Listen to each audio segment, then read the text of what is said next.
Il bouleverse les idées reçues. Miroir, miroir. Je suis combien, là? Adam fait la lumière sur une légende vieille de 2000 ans. Regarde ça! Ils sentent les choses. Au nom de la science, les Mythbusters n'hésitent pas à se mouiller. Ça marche! Ils s'attaquent à de légendaires pare-balles. Qui sont les Mythbusters? Il me manque un sourcil? Adam Savage Je rejette votre réalité et la remplace par la mienne. et Jamie Heineman. Fais coin-coin. Jamie n'est pas un mauvais génie. À eux deux, ils ont plus de 30 ans d'expérience dans le domaine des effets spéciaux. Est-ce que ça s'arrêtera un jour? Ils ne se contentent pas de recenser les mythes, ils les mettent à l'épreuve.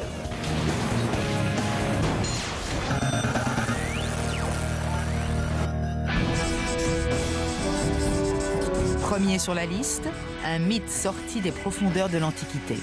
Nous avons là, je pense, la plus vieille légende testée par les Mythbusters. Elle date du IIIe siècle avant Jésus-Christ et nous vient du célèbre homme de science Archimède. Il aurait utilisé l'énergie solaire et des miroirs pour incendier la flotte ennemie lors des guerres puniques. Fabriquer une arme à énergie solaire? Excellente idée. Certains racontent que les soldats ont utilisé leur bouclier en guise de miroir. Absolument. C'est l'une des principales théories et c'est la première que nous allons tester, les boucliers en bronze. L'idée, utiliser des plaques de bronze pour concentrer les rayons du soleil sur un galion romain et voir s'il prend feu. Il n'y a qu'un petit problème. Les navires de guerre romains, appelés aussi trirèmes, n'existent plus depuis la chute de l'Empire.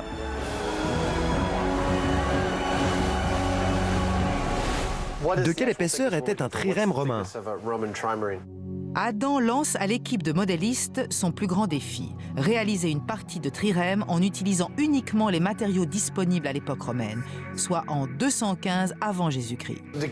L'élément clé ici, c'est la densité du bois et son inflammabilité. On veut faire en sorte que ce rayon de la mort atteigne une certaine température et puisse ainsi mettre le feu à un bateau de ce genre.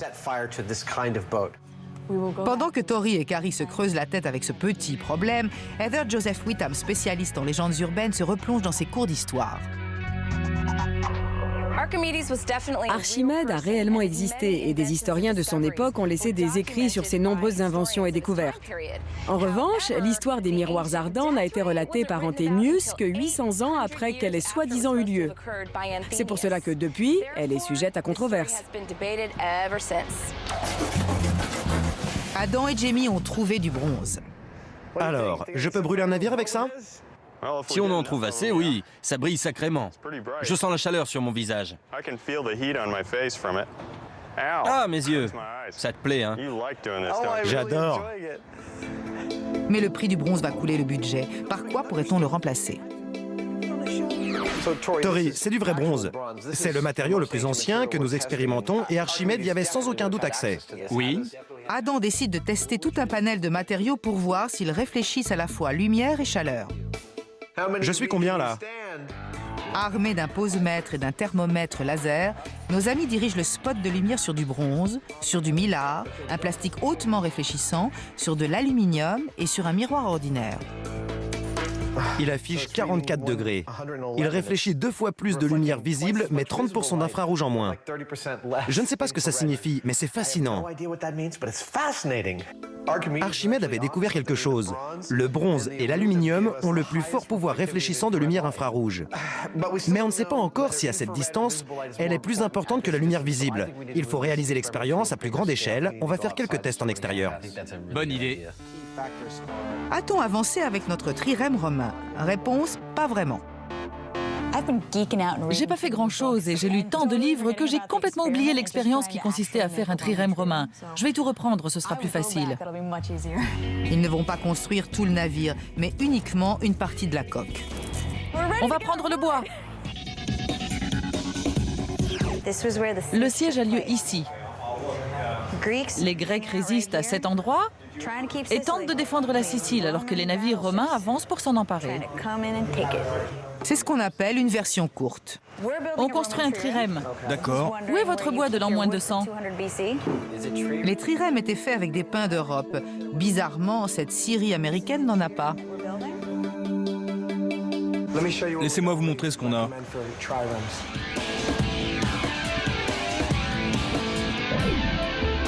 C'est l'épicéa qui s'en rapproche le plus. Ce n'est pas l'idéal, mais à défaut d'aller en Italie. C'est pas très sûr, ça. Pas rassurant. Personne ne voulait rouler derrière moi. Quand Adam et Jamie ne sont pas à l'atelier, tout est bien calme. Il n'y a rien à faire sauf pour Carrie et Tori qui les imitent. On a juste besoin d'un morceau de bois. Inutile de le construire en entier. Bah, je ne sais pas, Jamie. Vaudrait mieux être précis. On sera plus précis en utilisant un bout de bois identique.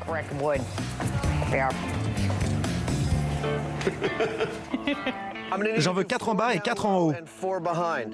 Tori vient aider le vrai Adam, qui ne sait toujours pas quel matériau utiliser pour les miroirs ardents. On prend les mesures avec le millard. Ensuite, vous changez pour le plexi. On mesure et enfin vous passez au miroir et ce sera bon. C'est très simple. Le tout, c'est de concentrer les rayons sur la cible. Rassemblez-les.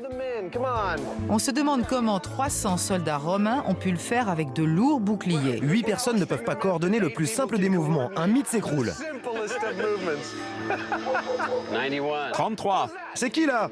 Une chose est certaine, À une petite distance, le bronze transmet mieux l'énergie thermique. Mais au-delà de 10 mètres, le verre est plus efficace parce que le rayon est plus concentré. Avec le bronze, aussi poli soit-il, ça reste diffus. dans l'Antiquité, les Grecs avaient-ils des miroirs sans défaut? En fait, je me suis trompé. Ils avaient la possibilité de façonner des miroirs très polis en enduisant le bronze d'argent et de mercure. On est donc très proche de la technologie dont ils disposaient à l'époque. Jamie, t'es à côté? Réflexion faite, Jamie pense que son acolyte est sur la bonne voie. Je trouve que ça s'annonce bien. Uniquement avec ce petit test, on a constaté une augmentation immédiate de la température. On va pouvoir atteindre des chiffres incroyables avec les miroirs grandeur nature. Je ne pense pas qu'il y ait de problème. On va mettre le feu.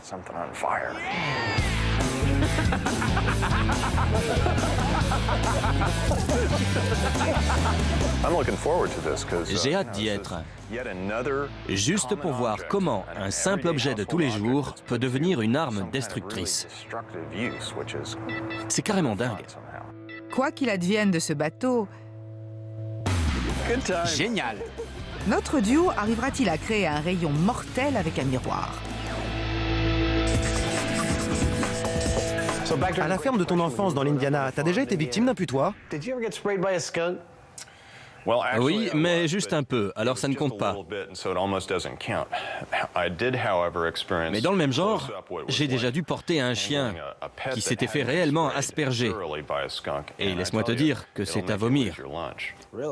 L'idée est simple et fumante. Adam et Jamie trouvent un putois, se font parfumer de son eau fétide et tentent ensuite de se débarrasser de cette odeur grâce à des remèdes de grand-mère comme le jus de tomate ou la bière.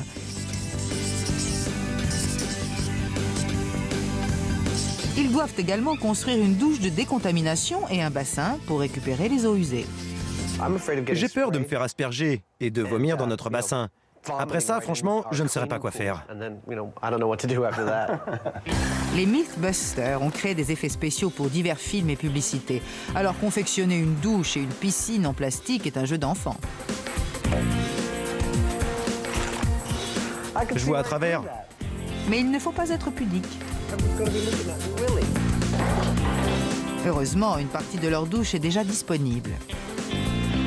Il s'agit de notre rail à bulles pour le mythe du Titanic. Tout est recyclé avec les Mythbusters.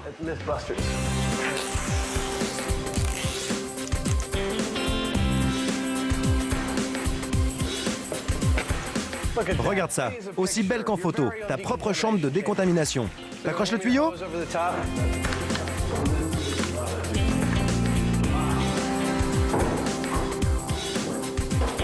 Ça coule.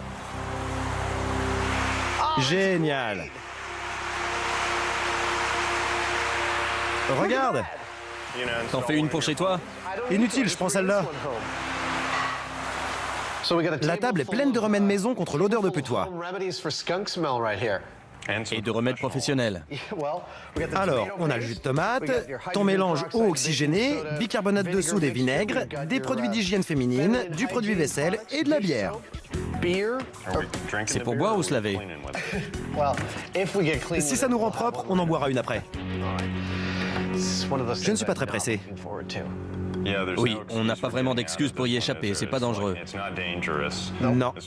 C'est juste désagréable.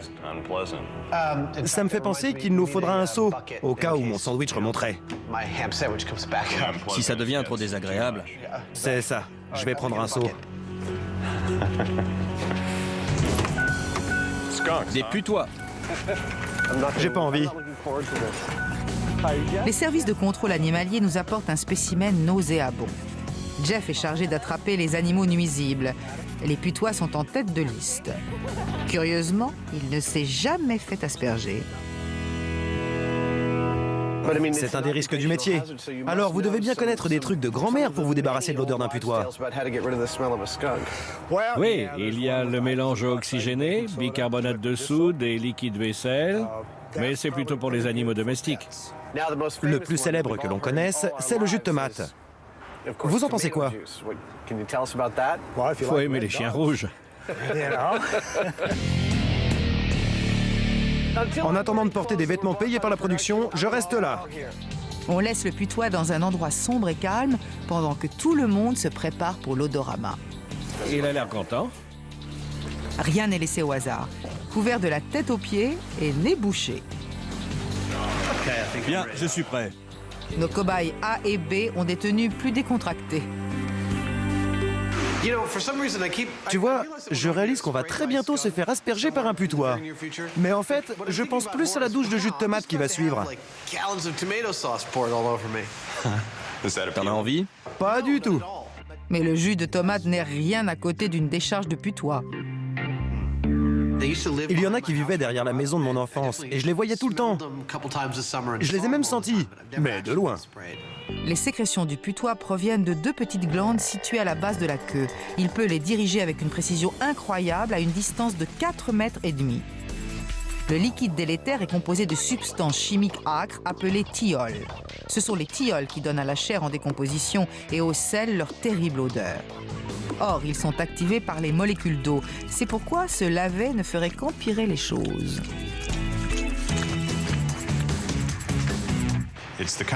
C'est le genre de choses qu'il faut vivre pour comprendre le problème. Moi, je voterais pour le mélange maison à base d'eau oxygénée. Je pense que c'est ce qui a le plus de chances de neutraliser et d'éliminer l'odeur.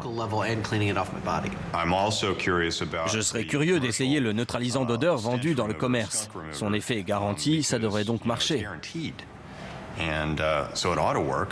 Il est temps que notre invité de marque se lâche. C'est quoi la trajectoire habituelle? Il lève la queue et ensuite ça sort? Oui, il vise. Il vise. Oui, vous verrez, quand ils se sentent menacés, ils commencent à attaquer avec leurs pattes avant. C'est un signe. Au fait, est-ce que leur odeur brûle la peau? Non. Très bien. Mon Dieu. Maintenant, il faut rester derrière son postérieur. Vous pensiez qu'il était facile de pousser un putois à larguer ses munitions? Jamie et Adam se sont préparés à recevoir une décharge malodorante à bout portant. Mais l'animal reste étonnamment paisible, calme et serein. Vous avez déjà vu un putois aspergé depuis sa cage? Faudrait que vous agitiez votre main en arrière. Face à lui? Oui, pour qu'il la voie. Attention, on a un putois armé. Voilà comment l'hypnotiser. Allez. Allez mon gars, vas-y. Vas-y, Jamie, chante.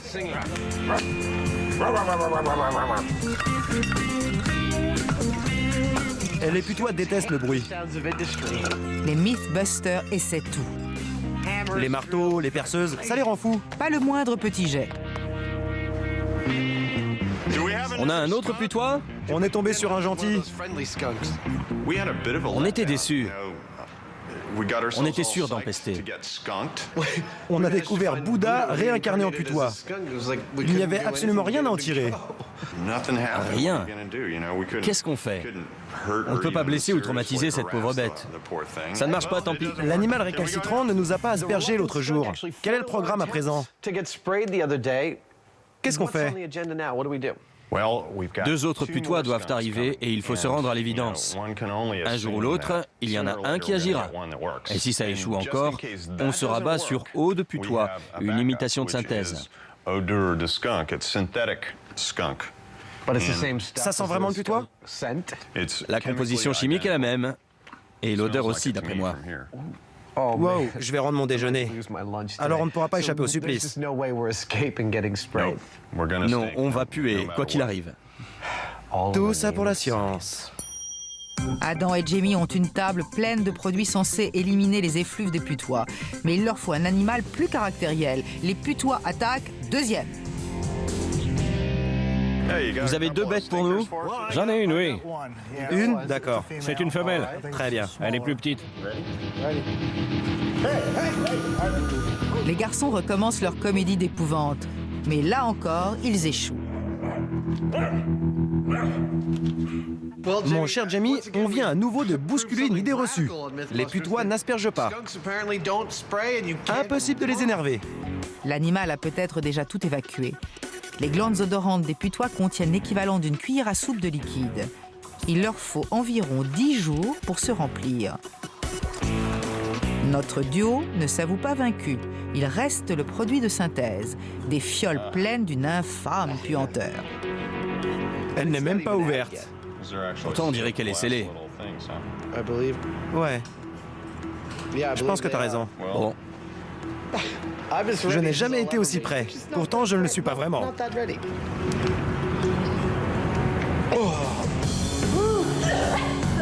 Christine a gagné un concours pour faire partie de l'équipe des Mythbusters. Quelle chance!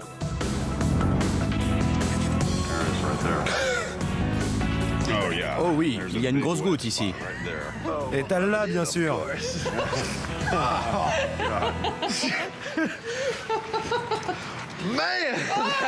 C'est horrible. Du coup, notre putois un peu trop timide va peut-être décider de se lâcher. Alors, ma belle, ça te rappelle quelque chose? Ouais, plutôt tranquille. Tu ne sais pas quoi penser, hein? Elle doit se dire, ces types sont affreux, mais qu'est-ce qu'ils sentent bon? Mais il y a un petit problème. L'odeur artificielle ne tient pas. Ça part très vite. Ou alors je m'y habitue, ce qui est grave. Méfiez-vous des ersatz bon marché. La chasse aux putois qui puent continue. J'ai de la peine à laisser cette petite chose s'en aller. Je m'y suis attaché.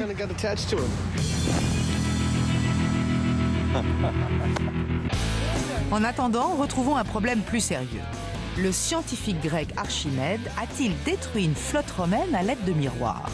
Le rayon mortel et la cible de Adam prennent forme.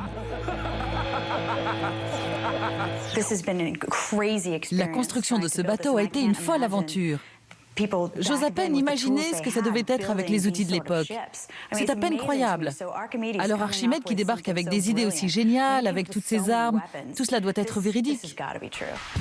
Tori, lui, est sceptique. Vaudrait mieux acheter un lance-flamme parce que je doute que ces miroirs marchent. Jamie en a un dans son bateau. Il faut à présent rendre le navire étanche en utilisant les mêmes techniques que dans la Rome antique. D'abord, on coince des fibres de chanvre entre les planches. Voilà Jamie après un tour du monde à la voile.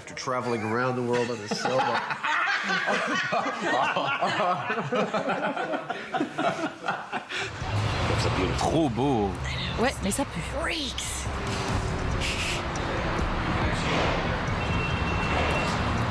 Je vais vomir. J'arrête. Ensuite, on enduit de goudron. Et pour finir, On couvre le bois brut de cire d'abeille pour le protéger de l'eau de mer. chanvre, goudron et cire. C'est comme si les Romains avaient choisi les matériaux les plus inflammables.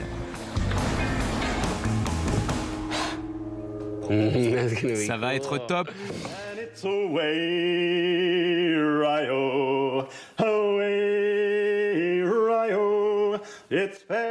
Il se trouve que Jim Rockwell, qui est responsable de la sécurité, est aussi un vieux loup de mer. It's goodbye to Sally and goodbye to Sue. Away, Rio.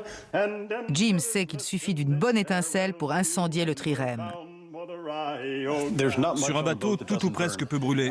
Le feu est d'ailleurs l'un des plus grands dangers pour les marins. Quand vous réunissez un bois léger comme le sapin ou le pin, de la cire, du bitume et des morceaux de cordage désentortillés, vous avez un véritable bûcher flottant.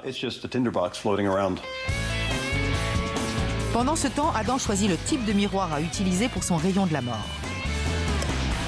Il s'agit maintenant de déterminer leur nombre et leur disposition afin d'exploiter au mieux le pouvoir incendiaire du Soleil. Voici une reproduction au 1/12e de l'expérience des miroirs ardents d'Archimède que nous allons réaliser grandeur nature. On a là le bateau miniature et nos 13 Gemmy qui concentrent l'énergie solaire en visant tous le même point.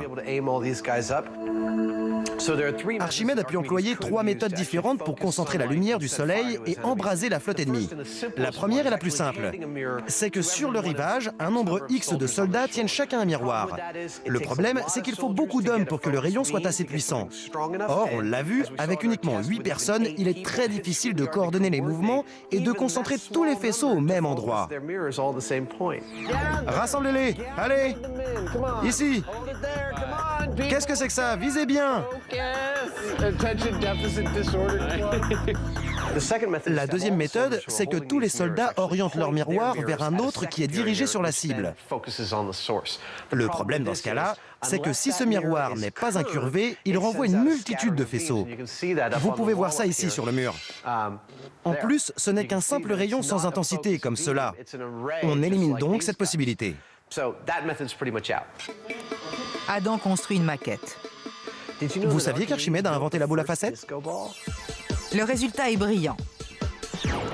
Le troisième procédé, et celui qui d'après nous a été employé par Archimède, consiste à placer tous les miroirs sur un même support avec un point de convergence unique.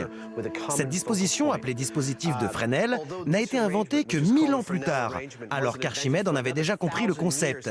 Celui-ci étant que plus un miroir est excentré, plus l'angle de son reflet est grand, et c'est pourquoi il peut converger vers un seul et unique point. De cette manière, on arrive à ce que les 61 miroirs confluent au même endroit.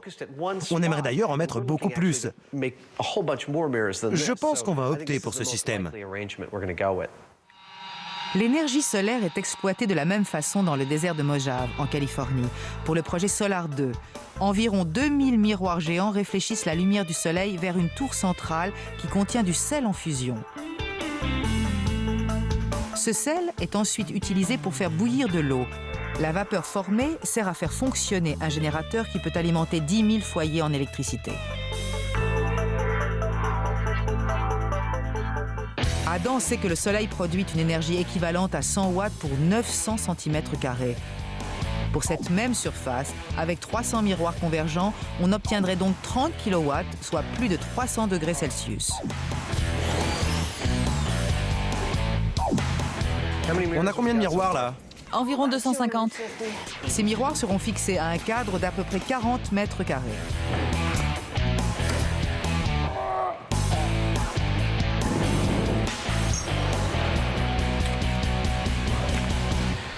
Ça, c'est ma jauge de profondeur, grâce à laquelle je peux orienter les miroirs depuis l'arrière. Tous ont une vis qui permet d'ajuster leur angle. La jauge m'indique à quel niveau la vis doit être enfoncée. Un grand projet, mais un petit délai. Je dois commencer à dessiner ces cercles pour percer les 300 trous. Je ne suis pas en train de me tourner les pouces. Je veux juste que ce truc soit nickel, que ce soit aussi serré que possible. Mais je sais qu'on n'a plus qu'1 jour et demi pour finir tout ça. Ah non, il ne nous reste que 4 heures. Demain, on installe tout.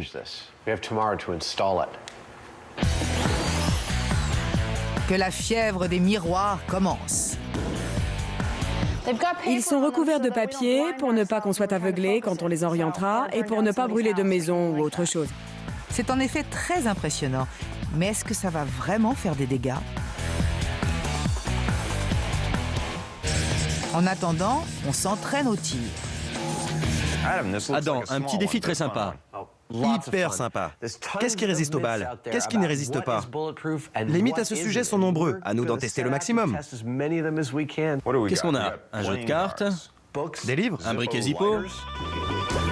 Ces objets vont être mis à l'épreuve sur le stand de tir. Le dispositif est simple. En guise de corps humain, un bloc de gel balistique et une série d'objets censés arrêter les balles.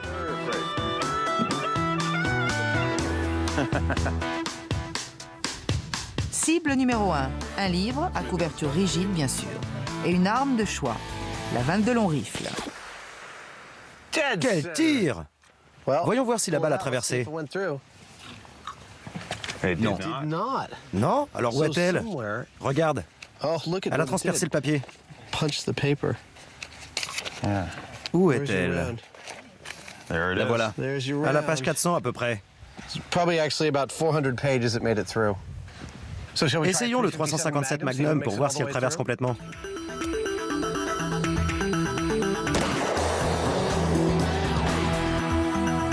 Je l'ai eu? Trop. Trop? Quel nul. Deuxième essai. Ce test prouve qu'Adam raterait un éléphant à bout portant. À votre tour, monsieur. Je ne suis vraiment pas doué. D'accord.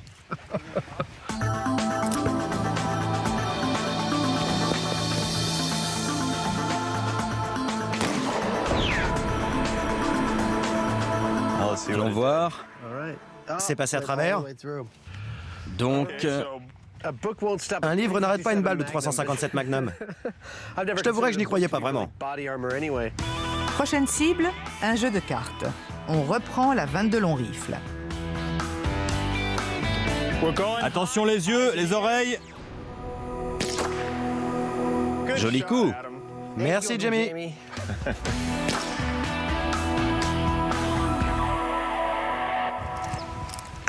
Elle a traversé. D'un bout à l'autre. Mais pas à travers le gel. On la voit. Elle s'est enfoncée d'environ 15 cm dans le gel. Enfin, si t'as un truc comme ça dans ta poche, t'es mort. Allez, autour du Zippo. D'accord. Prêt? Ouais. C'est parti.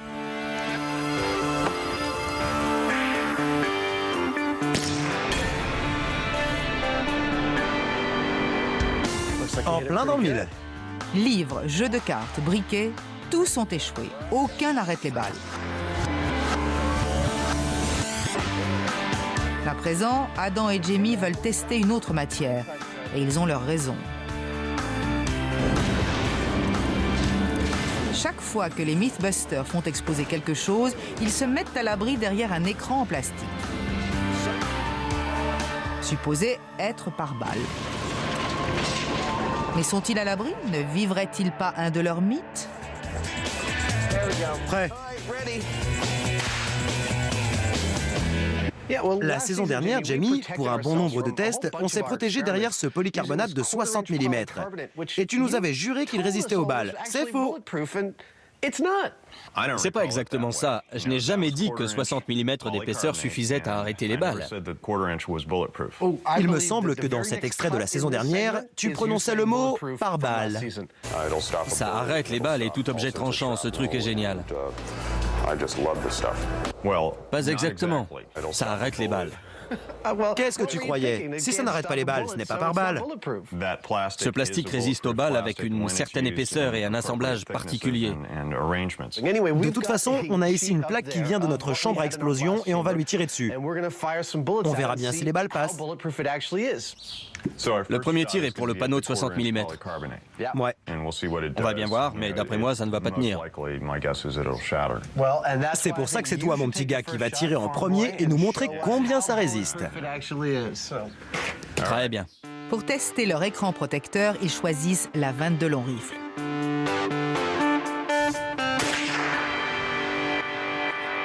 Tu l'as raté. On dirait. Regardez-moi ça. La balle est passée. Pour l'instant, nos amis n'ont jamais été dans la ligne de mire lors de leurs essais. Mais le jour où ça viendra, comment vont-ils se protéger? Ça n'a même pas résisté. Fini de rigoler. Allez.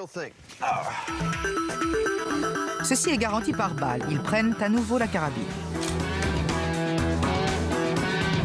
Bien, j'y vais.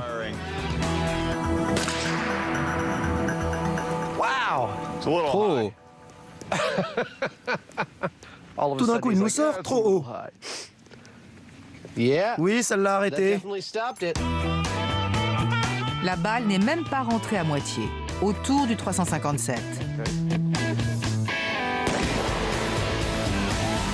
On dirait que c'est dans le mille. Trop fort. Elle s'est complètement encastrée dans le plastique. Le 357 Magnum n'a pas non plus pénétré la vitre par balle.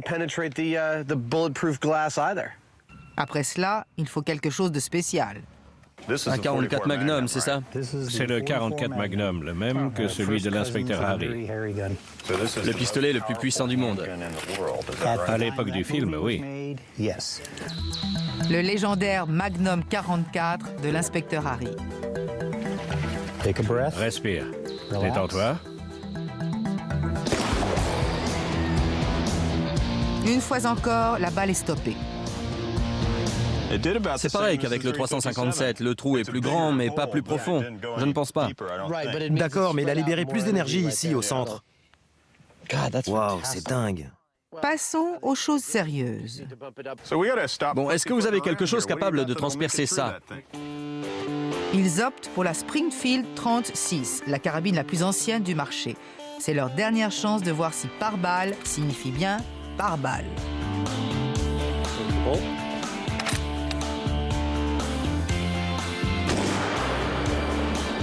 Elle a traversé. Regarde ça. Elle a perforé ce côté-ci et celui-là. Le cube n'a même pas bougé. Mais bon, c'est impressionnant ce qu'il a fait avec les pistolets. C'est ce pourquoi il est garanti d'ailleurs. Il n'est pas prévu pour des rifles à gros calibre. Oui, et on a utilisé l'arme la plus puissante du stand.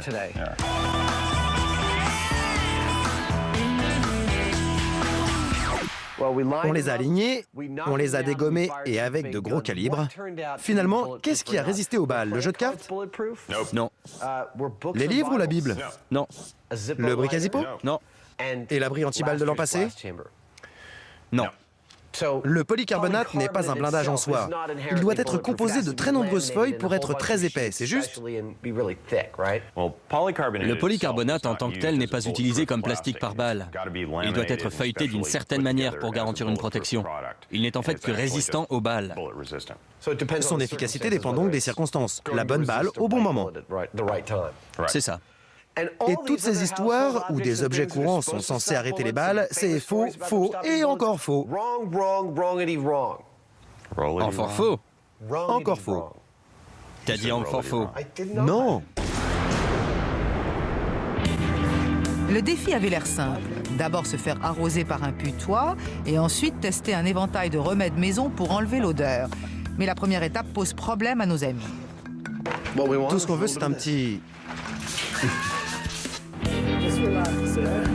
Quelqu'un d'autre leur apporte un putois. Vous avez un conseil à nous donner pour énerver un putois? Parce qu'on a tout essayé. Franchement, moi je n'ai pas trouvé ça difficile. Pour l'instant, l'animal se sent en sécurité, mais si vous découvrez la cage, il se sentira menacé. Vous pensez qu'on va y arriver? Oui, le contraire m'étonnerait. Mais les Mythbusters réalisent l'impossible. Bien aboyé.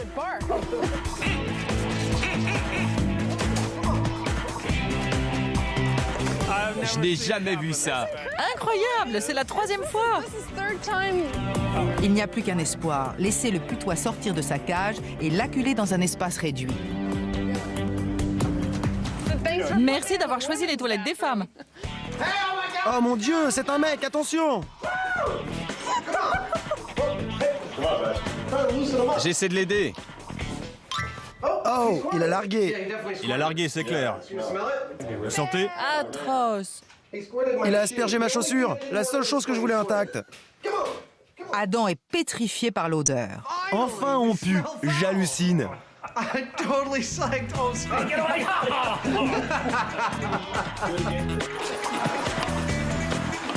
Il est temps de tester les désodorisants pour putois. Remède maison numéro 1. Un grand favori, le jus de tomate. Marinade de Jamie. C'est comme une performance d'artiste. À défaut de sentir la rose, ils en ont la couleur.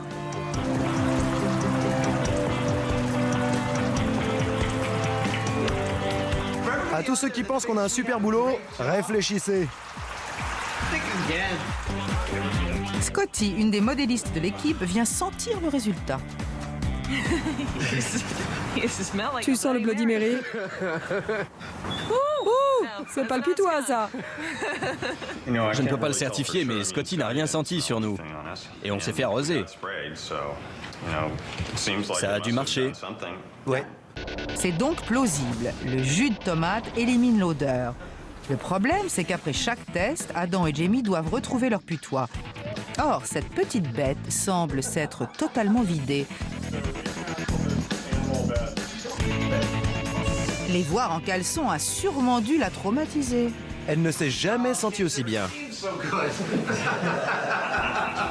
Le putois s'en va. C'est parti pour le plan B. On a eu tellement de mal à se faire asperger qu'on est plutôt satisfait. Mais dans les toilettes où était le putois, ça pue.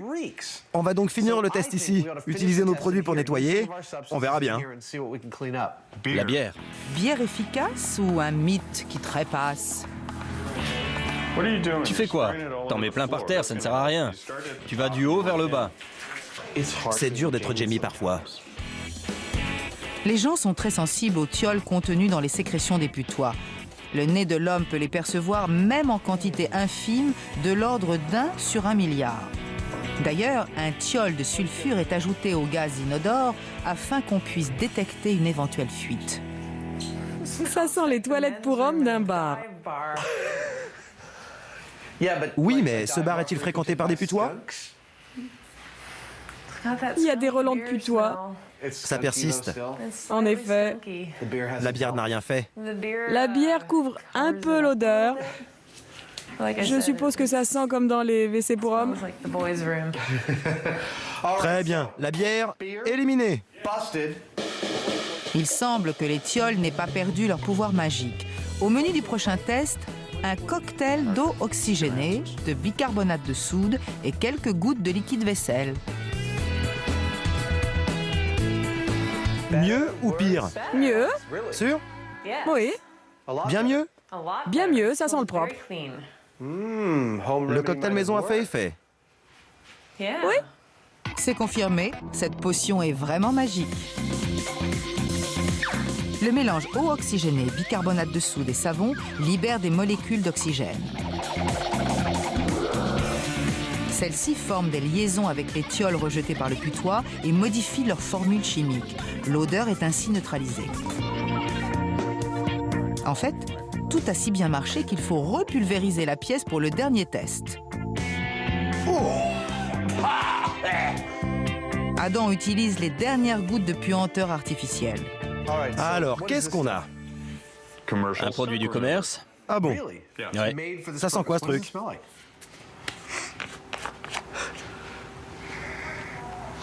C'est fruité, parfumé à l'orange. Ça me donne soif. Allons-y, ça refoule là-dedans.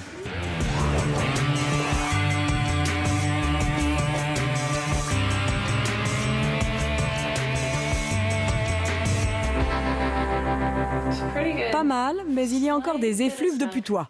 Et par rapport au remède maison du test précédent, Le remède maison est plus efficace. il est plus efficace que le neutralisant du commerce? Je crois. Jamie, je pense qu'on a créé un nouveau mythe. Les putois n'arrosent pas les Mythbusters. Exactement. Je suis prêt à traverser la forêt en toute impunité. Putois, préparez-vous. Tournez les roues comme ça, je veux un angle. C'est le jour J pour les miroirs ardents. Heureusement, il y a un grand soleil. Tu crois que ça va marcher? Pas du tout.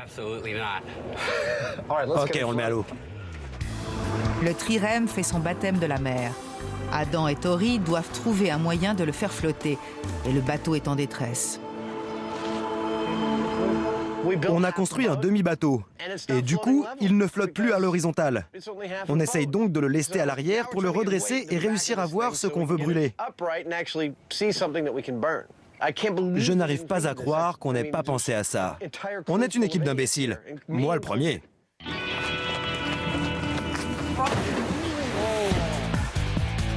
Pendant ce temps, les miroirs ardents de Adam sont arrivés, prêts à être assemblés. Ces vis-là servent en fait à orienter les 300 miroirs. Pour savoir si je dois plus ou moins les enfoncer, on a une formule en fonction de leur position et de leur rangée sur le miroir. Ensuite, on va mettre le feu.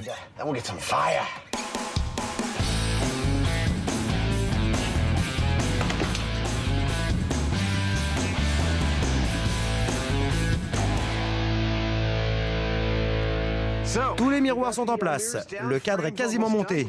Il ne manque plus que l'engin de levage pour redresser cette merveille. On verra alors si on peut achever notre pauvre rafio. Pas si vite. Jamie vient d'arriver et à la vue du bateau trempé, il déchante. Adam a fait n'importe quoi avec ce navire. Et c'est à moi de réparer ça. À mon avis, c'est pas compliqué, mais ça me gonfle. La marée monte, on n'a pas beaucoup de temps devant nous. Et ce bateau ressemble plutôt à un tas de bois. Faut mettre plus de poids au centre. Écoute, t'as essayé, alors laisse faire celui qui s'y connaît un peu en cordage et en navigation. Si les Phéniciens n'étaient pas capables de construire un bon navire, ce n'est pas de ma faute. C'est toi qui as vidé le sac de sable. N'insistons pas. C'est bon. Capitaine Jamie au travail, assisté de son second, Christine. Tu vas m'aider. Passe la main là-dessous, au fond, et attrape la corde.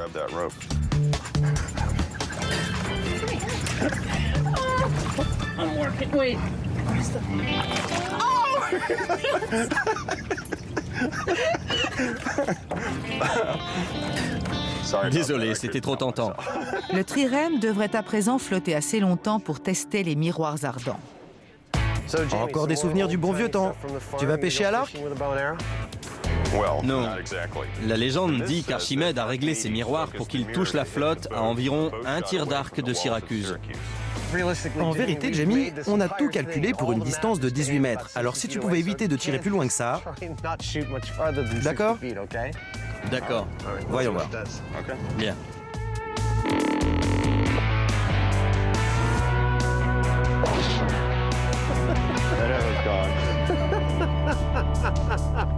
À 18 mètres se trouve le point où les 300 rayons vont converger. C'est ici. Monter les miroirs, c'est exactement le genre de choses pour laquelle Adam est doué. Il a vraiment assuré. C'est énorme et difficile à construire. Et il a réussi en un temps record.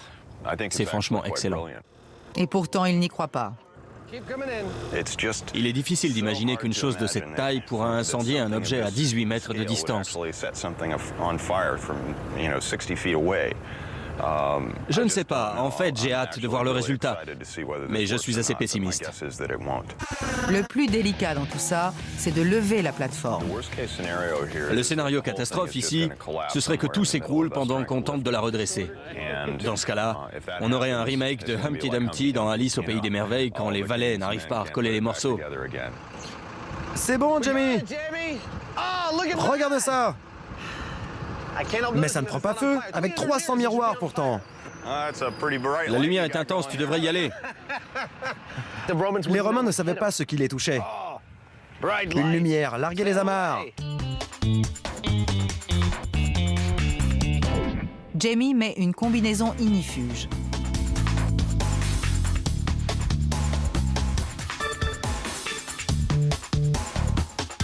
Il s'avance courageusement pour mesurer la température. Combien de degrés, Jamie? Environ 65. 65?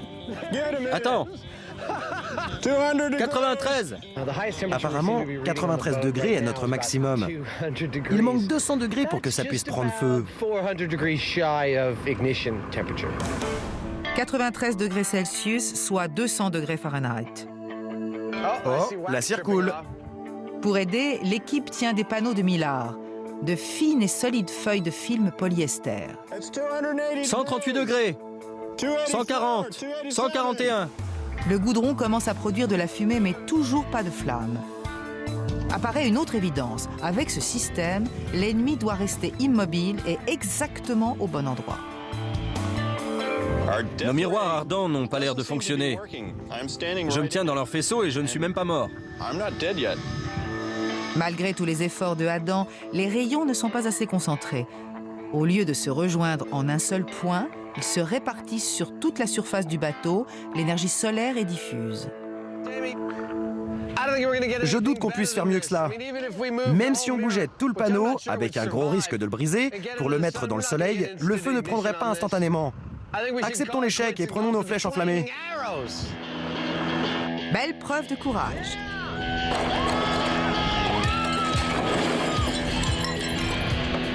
Mais dommage, les gars. 2000 ans de malheur.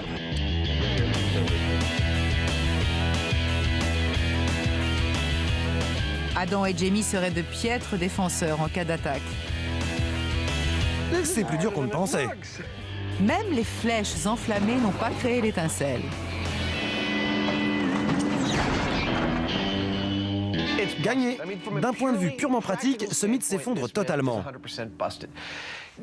Si vous voulez avoir assez de miroirs pour créer un rayon mortel, le panneau serait si énorme qu'il serait impossible de le déplacer. Oui, Archimède était très intelligent et comme nous, il savait que les solutions les plus simples sont les meilleures. Celle-ci ne l'était pas. En fait, il ne faudrait l'utiliser qu'à l'heure où c'est le plus efficace. Et puis c'est délicat à déplacer. Tu te vois demander à ton ennemi de se pointer à midi? Et s'il pleut? Si j'étais romain, j'apparaîtrais un jour de pluie. Non, vraiment, je voulais absolument tester ce mythe. J'aurais aimé voir du feu. Mais la question n'est pas « pouvons-nous le faire ?» C'est « est-ce qu'Archimède l'a fait ?» On vient de prouver que non. On ne crie pas Eureka cette fois. Archimède, on t'a eu!